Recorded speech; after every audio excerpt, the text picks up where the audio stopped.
necesita un cierto estado homeostático para seguir vivo, para que siga siendo nuestro cuerpo, si no pasará a ser el cuerpo de la naturaleza. No quiero seguir en detalles. Ahora, en términos históricos, es decir, lo que nosotros somos, no en términos biológicos, sino en términos realmente humanos, y por lo tanto, culturales, simbólicos, contradictorios. Esto es, construir una identidad social, una identidad humana, es entrar en el mundo de las contradicciones, no en el mundo de los equilibrios, de lo estático, de lo inamovible, de lo perenne. En el mundo de las identidades, nosotros creemos que tenemos una identidad, incluso individual. Desde otro punto de vista, se podría decir, el individuo humano no existe como tal. No existe un individuo aislado de lo social. ¿Es posible concebirlo? Estábamos hablando de reproducción hoy, ¿no? ¿Cómo lo podemos concebir? Ah, no se puede escindir, claro, claro.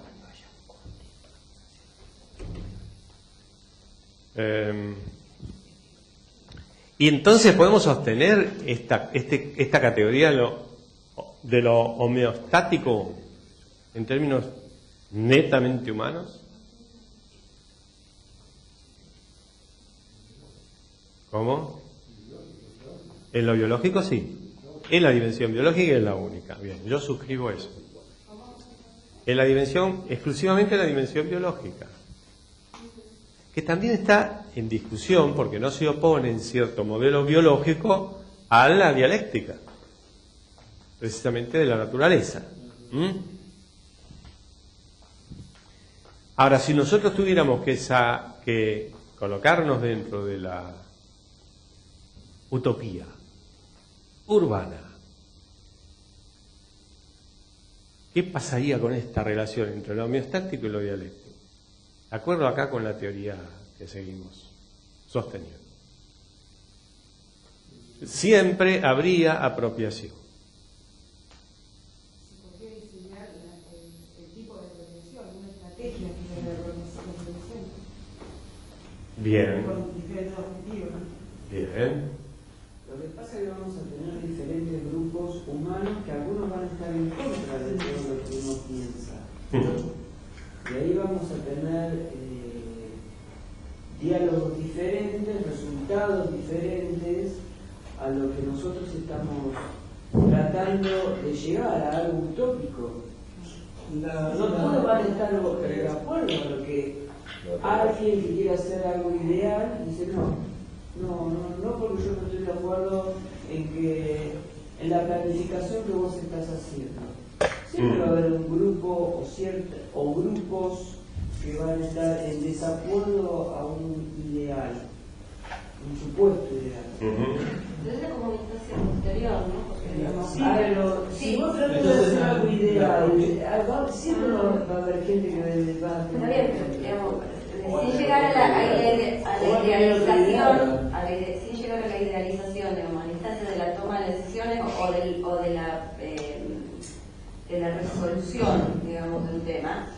Lo que dice Mario respecto de que solo en la biología existe el equilibrio y después todo es desequilibrio, está bien, es una realidad, es una tendencia, digamos, para lo cual la dialéctica debería ser la manera de tratar de buscar el equilibrio, ¿no es cierto? Y para eso se supone que la planificación, a través de, digamos, con la participación, debiera tender a que luego sean lo menos cuestionadas las diferencias que estás planteando respecto de la falta de acuerdo final, ¿no es cierto? Pero bueno, digamos, es cierto lo que dice Mario, todo tiende al desequilibrio en la dimensión social, digamos. Ahora, ¿qué hacemos? ¿Lo dejamos así? ¿O asumimos el desafío de tratar de buscar ese equilibrio? La apropiación lo piensa como desde el punto de vista orgánico, como parte de un organismo que se muta ¿Así? No, yo lo planteé como una categoría, en principio abstracta, pero que debería quizá colocarse en distintas dimensiones. Porque acá surge la discusión sobre quién tiene el atributo de pensar el ideal. Y yo fui y redondeé aquella. Porque la indexicalidad, cuando uno dice, bueno, pero nos ponemos a pensar y nosotros pensamos, pero hay otro que puede estar en desacuerdo. Además, vamos a suponer, ¿Por qué nosotros pensamos? vamos a suponer que todos nos ponemos de acuerdo de que todos llegamos a un ideal, que llegamos a una resolución, pero después vamos a tener diferencias a su vez, porque todo depende de dónde está ubicado esa ciudad. No es lo mismo una ciudad costera que una ciudad en la montaña, que una ciudad en el sur y una ciudad en el norte, hablando nada más que en nuestro país. Hablando en el mundo, obviamente no es lo mismo para ser una ciudad en África, Europa y Alaska, como decir cualquiera, o China. La densidad demográfica también influye muchísimo. Es decir, por más que nosotros lleguemos a una ciudad utópica, ideal, y todos nos pongamos de acuerdo, también vamos a tener influencia de un montón de factores que a su vez la vamos a tener que modificar. ¿Cuál sería el modelo que está así implícito dentro de esta enunciación?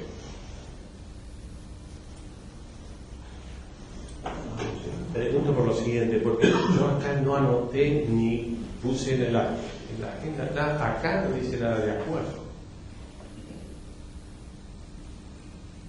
El acuerdo es lo opuesto a todo esto.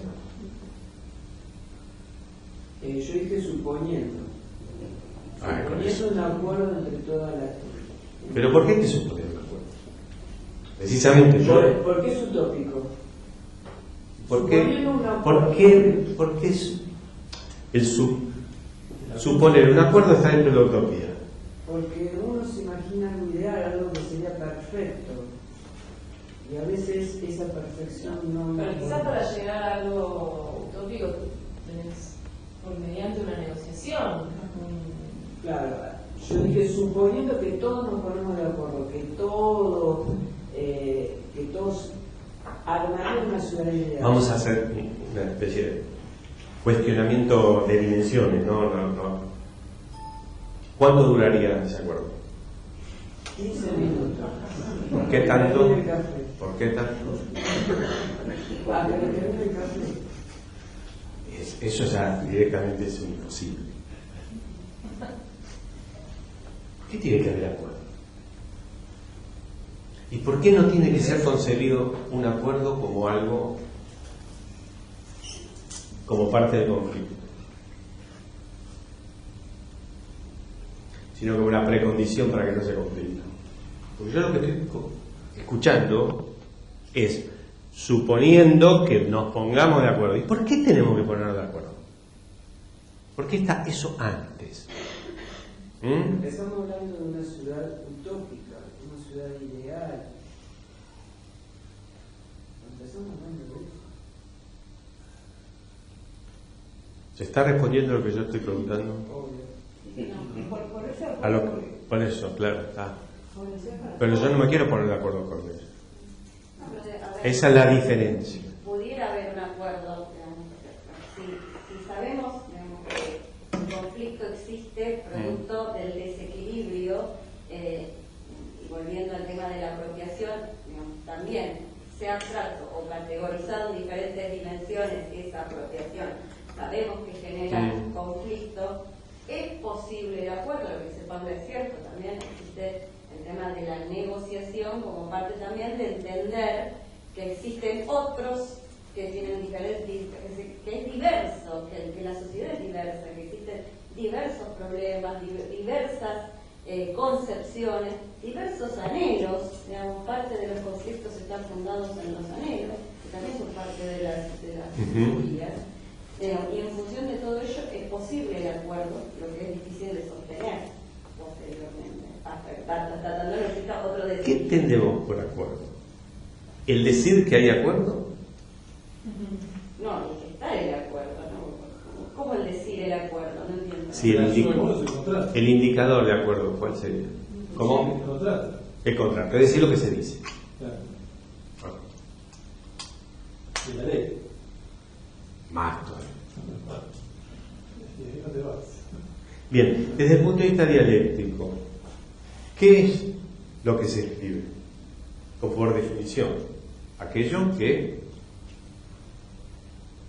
no se cumple. Por definición, una ley es lo que no se cumple. Contrato es lo que no se cumple.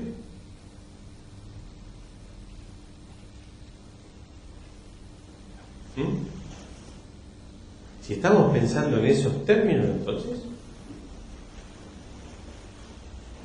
vale decir de acuerdo, pero entonces el indicador del acuerdo sería lo que se dice que es un acuerdo.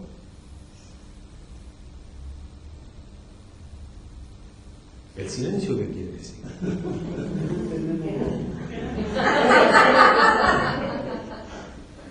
Que no hay acuerdo. El acuerdo se plasma con contrato. Y No, sí, yo lo escuché, yo creo que lo escuchamos todos.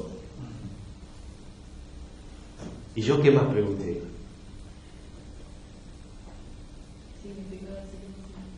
Eso es al final, eso es al final.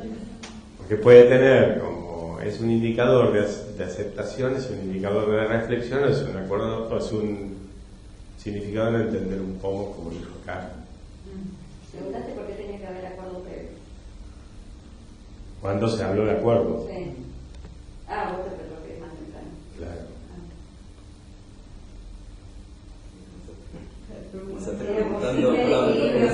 Estamos yendo desde acá, que sería la idealización, hasta acá.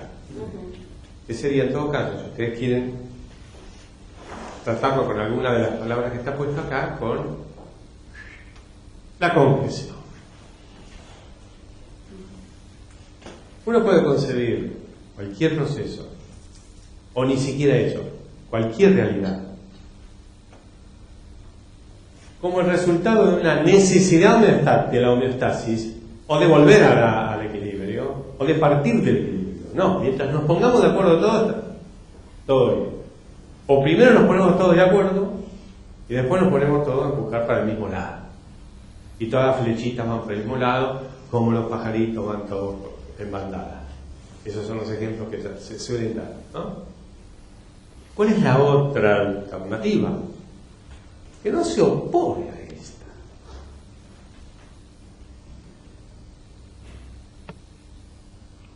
El situar esta alternativa como un momento de un proceso dialéctico, como algo insoslayable. ¿Quién puede no querer el acuerdo? ¿Quién puede no querer no tener una utopía, no tener una idea, no tener un ideal?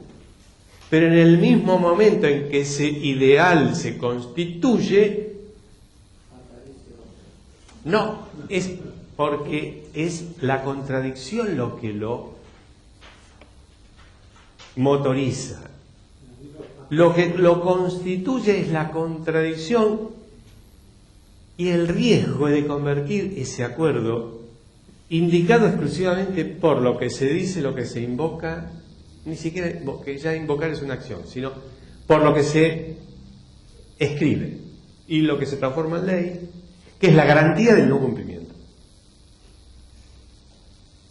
Porque es lo que más sólidamente está poniendo en la agenda práctica la contradicción a lo que dice la ley.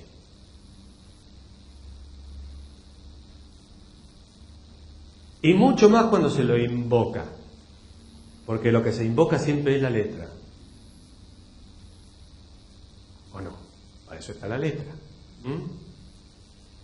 Nosotros podemos tomar la letra, la ley, el contrato, como aquello que se invoca para justificar una acción.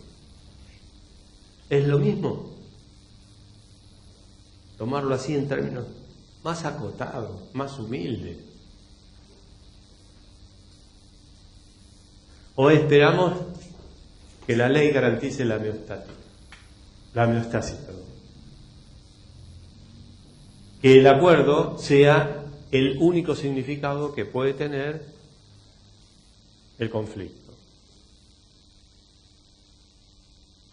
O el para qué del conflicto. O el final del conflicto.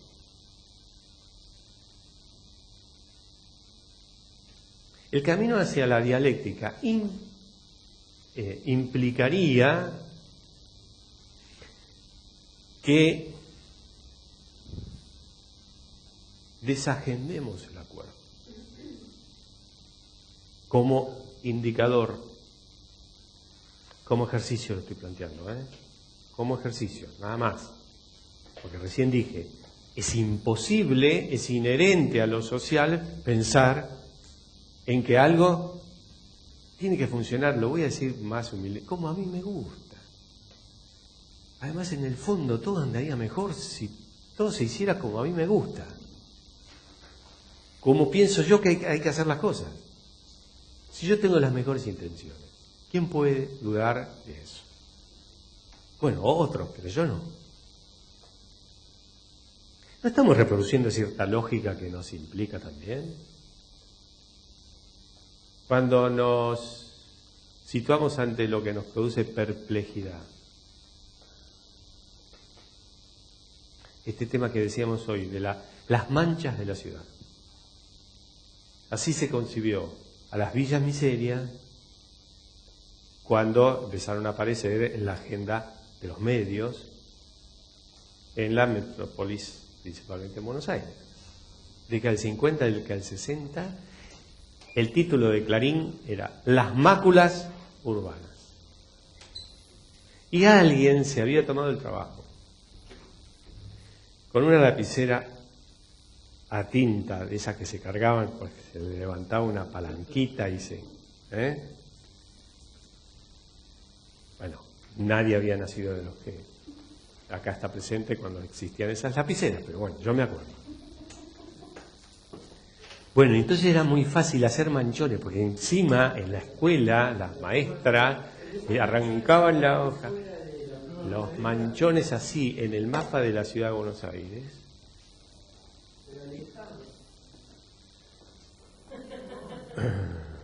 ¿De la lapicera?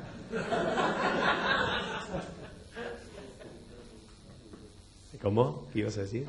Alejados del bolsillo. ¿Del bolsillo de quién? No, porque la lapicera en el bolsillo se te llegaba a salir la tinta. Bueno, ahí hay un mapa de Buenos Aires con las manchas así. Dice las máculas de la ciudad. Haciendo algunas investigaciones en ciudades del centro de la provincia, yo me encontré con ciertas realidades que tienen que ver con la explicación estructural de lo urbano, que todavía no resolvimos si apropiación del excedente puede ser el eje estructural de lo urbano, pero vamos a ver si por ahí hasta mañana seguimos con los desacuerdos o no. Y encontré algo que es parte un poco del objeto de las ciencias sociales y principalmente de la antropología. Porque con el equipo encontramos ciudades donde no existía la estructura de población o de concentración urbana marginal o marginada, como se lo suele llamar desde la teoría de la marginalidad, que establece ciertos asentamientos como ilegales, por más que se los considere legítimamente desde el punto de vista de lo que es el derecho a la ciudad, el derecho al uso de la ciudad, al consumo de la ciudad. No existen villas miserias. Las villas miserias se definirían por estos asentamientos irregulares, alejados, periféricos, de la ciudad. En realidad es de la ciudad. En dos dimensiones. Una la dimensión académica, que es la teoría de la marginalidad, y otra la dimensión del sentido común, de lo que nosotros damos en llamar del imaginario del sentido común, que es donde encontramos fundamentados los mayores prejuicios segregacionistas dentro de los imaginarios urbanos. Son las partes indignas de la ciudad. Pero ¿qué ocurre? En estos centros bonaerenses del centro de la provincia, en estas ciudades, no existen villamiserias con esas características estructurales. Sí. ¿Eso mismo que sería el fenómeno de la marginalidad urbana? Como marginalidad urbana, definido así, la marginalidad la inventa, el concepto de marginalidad lo inventa la Escuela de Chicago cuando apunta al hombre marginal, aquel que no comparte ciertos valores del centro de la ciudad, es decir, colocados en el centro de esa ciudad entendida como sociedad. Desde en general los puntos de vista de la clase media norteamericana, entonces ahí donde aparecen sectores de la ciudad distintos por su significación negativa respecto a esos valores, o que se apartan de sectores no integrados a la cultura norteamericana, a la sociedad norteamericana. Ahí aparece la teoría del hombre marginal. Es de la década del 30, la Escuela de Chicago. Es una visión netamente homostática que es propia de la Escuela de Chicago, de concebir la ciudad como un organismo. Es más, la escuela ecologista de Chicago, de la Universidad de Chicago, usa el concepto de nicho urbano. Y con esa visión biologicista, el cambio que produce la necesidad de la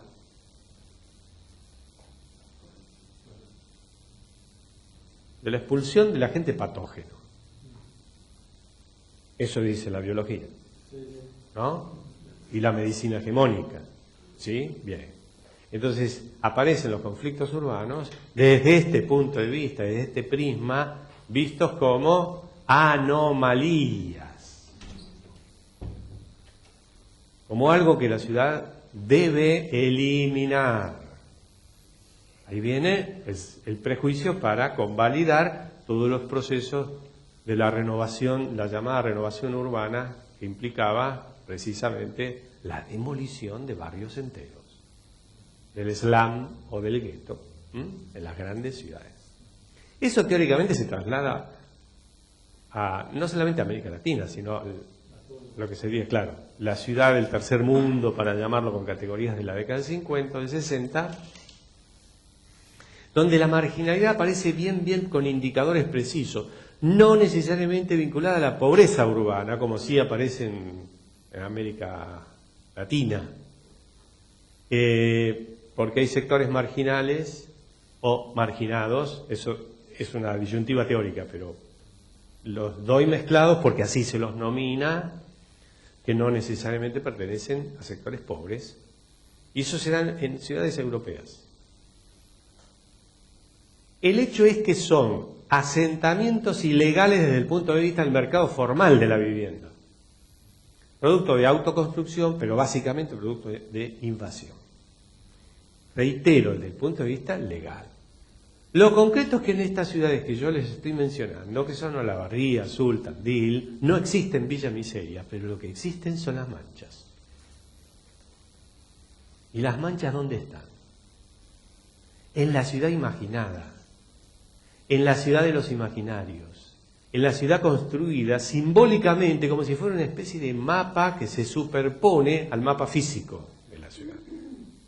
Todos los prejuicios antivilleros de la metrópolis, sumados áreas metropolitanas de Rosario, Córdoba, que lo comparten, se corporizan en ciertos lugares de la ciudad media.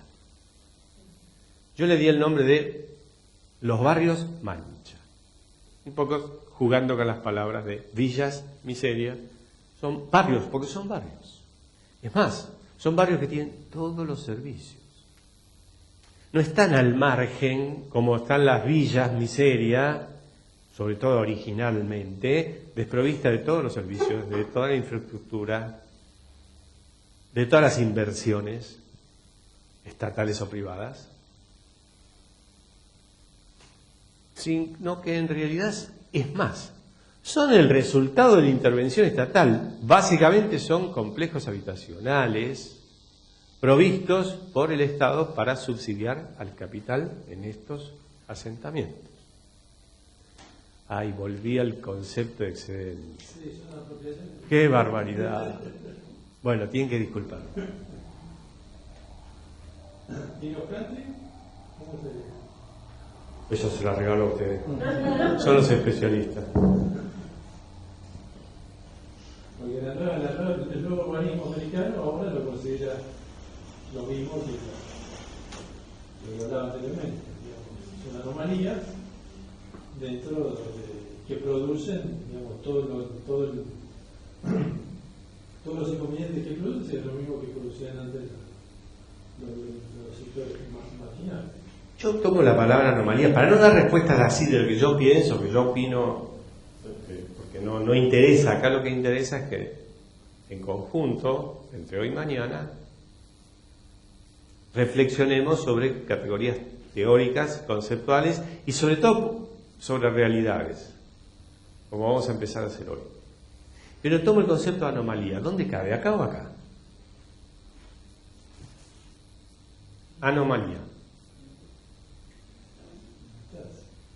Netamente acá. Por eso, la solución homeostática respecto a una anomalía, clásicamente, ¿qué es? La extirpación. Acá viene el servicio de qué, mate, café. ¿Puedo dejar de tener predominancia en mi voz, Juan Carlos?